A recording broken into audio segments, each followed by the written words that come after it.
Hi, this is Joseph Farah. We're at the National Religious Broadcasters Convention in Nashville, Tennessee, and it's my good pleasure to be with one of my favorite people in the whole world, Joel Richardson, the New York Times best-selling author of Islamic Antichrist.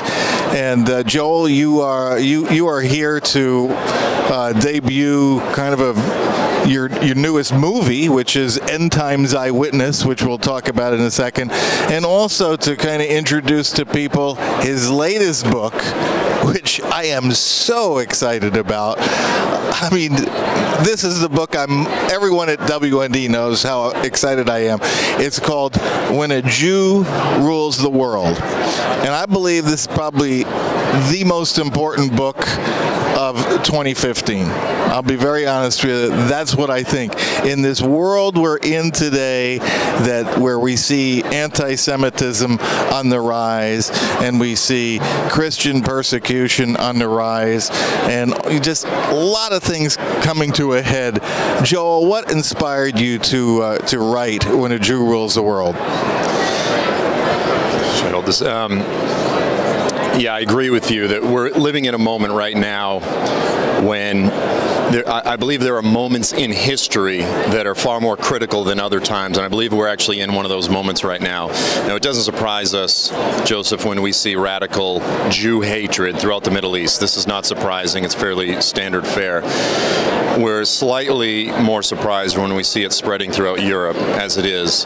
But when we see it again, after everyone said never again, we're seeing it again. But now we're seeing it spread even in the churches. And this is really a turn of events, even in the past 10 years, with conferences like Christ at the Checkpoint, rabidly anti-Zionist teachers, folks like Gary Burge, Stephen Sizer, that are really turning many of the millennials, the college generation of the church, many of those that will be filling the pulpits of America in the next 5-10 years that are going to seminary, turning them to replacement theology, supersessionism, which ultimately, inevitably, logically leads to Jew hatred and an anti-Zionist perspective. And so this is one issue. I mean, we did a press conference earlier today for Israel. We have right now more evidence of a coming storm, far more virulent than anything that we ever saw before World War II and the Holocaust. And before the Holocaust, there were anti-Semitic statements that were being made.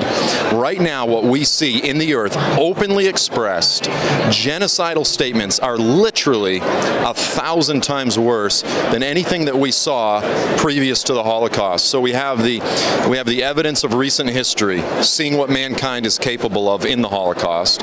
We have people openly declaring that they want to see ethnic religious people wiped out. We see the spread of this even in the church. We have the testimony of the prophets saying that a storm is coming, and yet the majority of the church are still asleep. And so this is a big part of why I wrote it.